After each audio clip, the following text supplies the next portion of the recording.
ہمارے یہاں کچھ لوگ یہ بات کر رہے ہیں کہ ان تعلیمی اداروں میں بچوں کو بھیجنا دین سے دور کرنا ہے.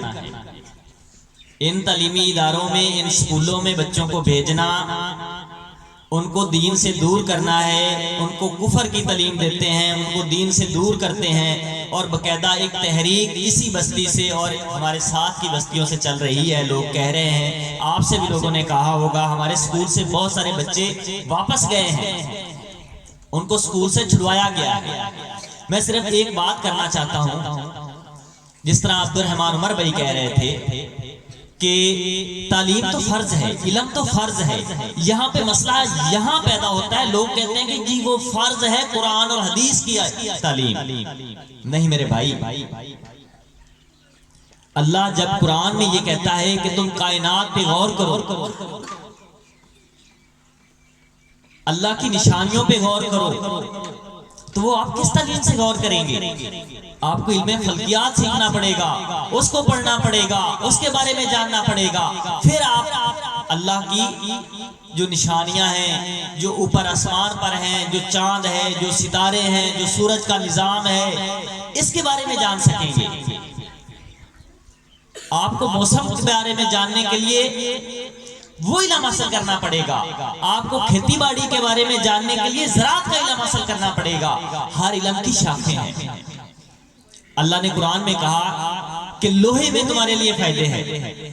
اب اگر ہم صرف قرآن کو یہ سمجھتے کہ قرآن تو جی اس بات کے لیے آیا ہے کہ ہم نے قرآن پڑھنا ہے اور اس میں اللہ نے کہا ہے کہ لوہے میں فائدے ہیں، تو ہم لوہے سے ہل بن گیا ہے، اسے ہل چلاتے رہیں گے، کھیتی بوتے رہیں گے. تو یہ چیزیں جو آج لوہے سے بنی ہوئی ہیں، کیا بنی ہوئی ہیں ذرا گنیے، آپ گن نہیں سکیں گے. آپ کا ہوائی جہاز بھی لوہے سے بنا ہے.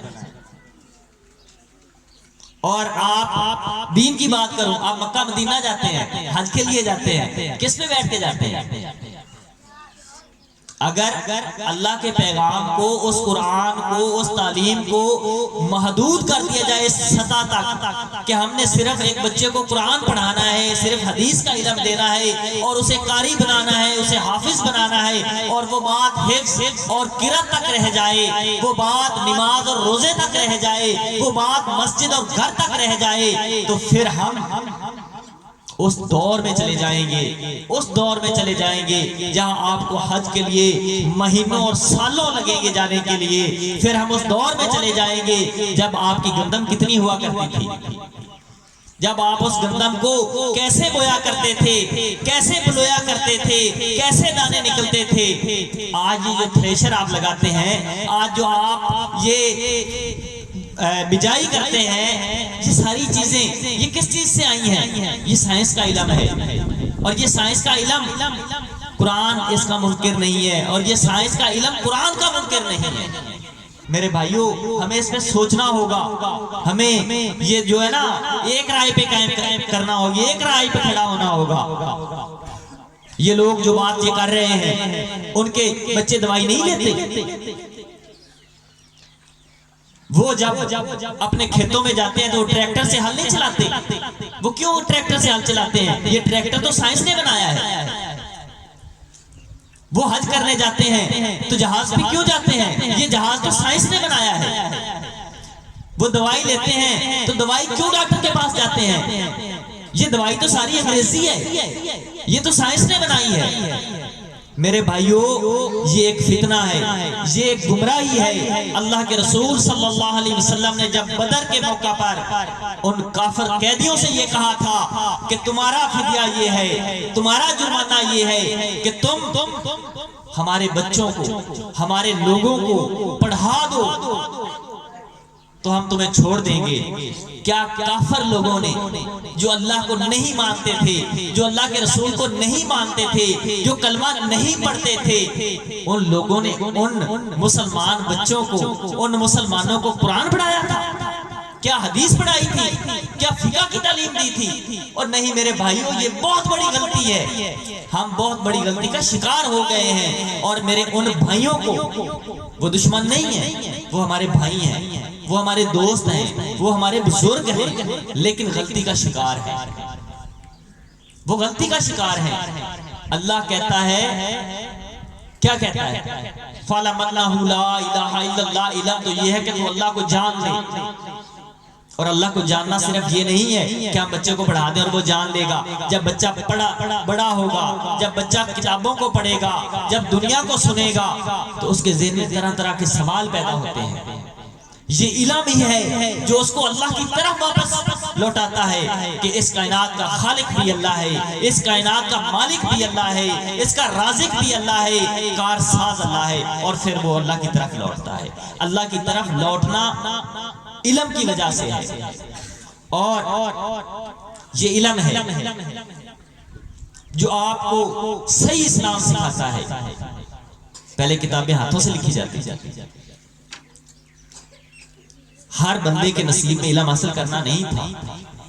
امام غزالی کا واقعہ آپ کو اگر سناؤں بات لمبی ہو جائے گی، اشارہ کروں گا کہ وہ تعلیم حاصل کرتے تھے، استاد گھوڑے پہ جا رہا ہوتا تھا اور وہ ساتھ دوڑتے چلے جاتے تھے، اور استاد گھوڑے پہ ہوتا تھا، وہ پیدل تھے، وہ گھوڑا چلتا جاتا تھا، وہ ساتھ ساتھ دوڑتے جاتے تھے اور استاد سے سیکھتے جاتے تھے۔ ہمارے بزرگوں نے تو ایسے ہی علم حاصل کیا۔ اور ابن سینا جس نے آپ کی سائنس کی ایک شاخ کی بنیاد رکھی، اس ابن سینا بادشاہ وقت بیمار ہوا، اس نے اس کا علاج کیا، اور بادشاہ نے کہا کہ کیا مانگتے ہو؟ اگر آج ہم ہوتے تو کیا مانگتے؟ کیا مانگتے؟ صحیح بات کیجئے گا۔ اگر ہمیں بادشاہ کہے، اور یہ بادشاہ یہ نواز شریف اور عمران خان جیسے بادشاہ نہیں ہوا کرتے تھے، وہ بادشاہ جس کا سر چاہیں اڑا دے، وہ بادشاہ جس کو جتنے خزانے بخش دے، کوئی نیب نہیں ہوتی تھی ان کو پکڑنے کے لیے، پوچھنے کے لیے، ٹھیک ہے، وہ بادشاہ ہوتے تھے۔ اس بادشاہ نے کہا کہ مانگو، کیا مانگتے ہو؟ ابن سینا نے کیا مانگا؟ طالب علم ساتھیوں، میرے بیٹوں، میری بیٹیوں، غور سے سنو۔ اس ابن سینا نے بادشاہ سے مانگا تھا کہ مجھے لائبریری میں پڑھنے کی اجازت دے دو، مجھے اور کچھ نہیں چاہیے۔ علم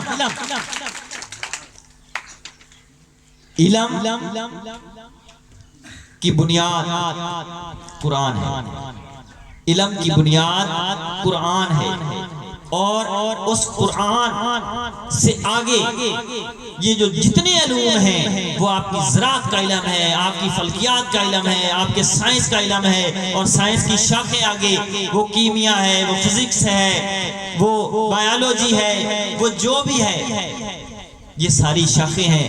اس کی بنیاد، اس کی جڑ وہ جا کے قرآن بنتا ہے۔ اور ایز اے مسلمان، ایک مسلمان کے طور پر، ایک کلمہ پڑھنے والے کے طور پر ہمارا یہ ایمان ہونا چاہیے، ہمارا یہ یقین ہونا چاہیے، ہمارا یہ طریق ہونا چاہیے کہ ہم بچے کو اللہ سے متعارف کروائیں گے، ہم بچے کو محمد عربی صلی اللہ علیہ وسلم کا غلام بنائیں گے، ان کی سنتوں پر عمل کرنے والا بنائیں گے، ان کے طریقے کے مطابق زندگی گزارنے والا بنائیں گے، لیکن اس کے ساتھ ساتھ ربنا آتنا فی الدنیا حسنۃ وفی الآخرۃ حسنۃ وقنا عذاب النار، کہ ہم اسے ایسا بنائیں گے کہ اس کی دنیا بھی بہترین ہو، اس کی آخرت بھی بہترین ہو، اور وہ جہنم کے عذاب سے بچ جائے۔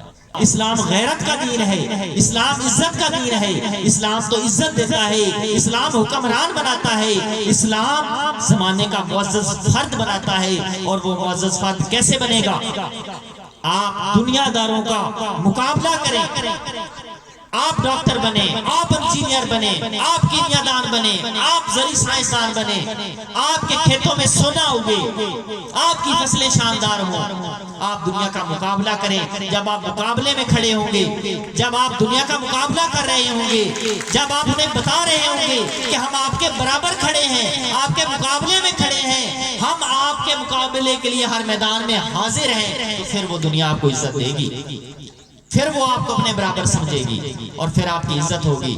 اپنے بچے کو اللہ سے متعارف کروائیے، اپنے بچے کو قرآن کی تعلیم دلوائیے، اپنے بچے کو نبی محمد صلی اللہ علیہ وسلم کا غلام بنائیے، ان کی سنتوں پر چلنے والا بنائیے۔ اس کے ساتھ ساتھ اس کو دور جدید کی جدید ترین تعلیم دلوائیے۔ یہ آپ کا فرض ہے، یہ آپ کا فرض ہے۔ اس کے بارے میں آپ سے سوال کیا جائے گا کہ ہم نے ایک امانت تمہیں سونپی تھی، تمہیں اولاد دی تھی، بیٹا دیا تھا، بیٹی دی تھی، اور اس کے ساتھ یہ حکم دیا تھا کہ تعلیم فرض ہے، جس طرح نماز فرض ہے، جس طرح روزہ فرض ہے، اس کے بارے میں پوچھا جائے گا، آپ سے آپ کے بچوں کی تعلیم کے بارے میں پوچھا جائے گا، اور وہ بچہ جو تعلیم سے دنیا میں اعلیٰ مقام حاصل کر سکتا تھا، وہ آپ کی بے توجہی سے، آپ کے توجہ نہ دینے سے اگر وہ رہ گیا تو وہ ساری زندگی آپ کے لیے تازیانہ بن جائے گا۔ تو میرے بھائیوں، میرے بچوں، بیٹوں، بیٹیوں، آپ علم سے وابستہ ہیں، آپ نے اس ماحول کو بدلنا ہے، آپ نے اس معاشرے کو بدلنا ہے۔ اور ہمارے ہاں رواج کی بڑی اہمیت ہے، رواج کی بڑی اہمیت ہے۔ آپ رواج پیدا کیجئے، آپ کچھ بن کر دکھائیے، اور پھر دیکھیے اس بستی سے ایک ڈاکٹر بن جائے، ایک انجینئر بن جائے، ایک CSS آفیسر بن جائے، پھر دیکھیے گا ہر گھر میں تعلیم کا رواج پڑ جائے گا۔ صرف دیر اتنی ہے، آپ کچھ بن کر دکھائیے۔ جو یہاں بچے بیٹھے ہیں، آپ کچھ بن کر دکھائیے، آپ عہد کر لیجئے کہ ہم نے کچھ بننا ہے، ہم نے ثابت کرنا ہے کہ تعلیم ایک مقدس فریضے کے ساتھ ساتھ ترقی کا زینہ بھی ہے۔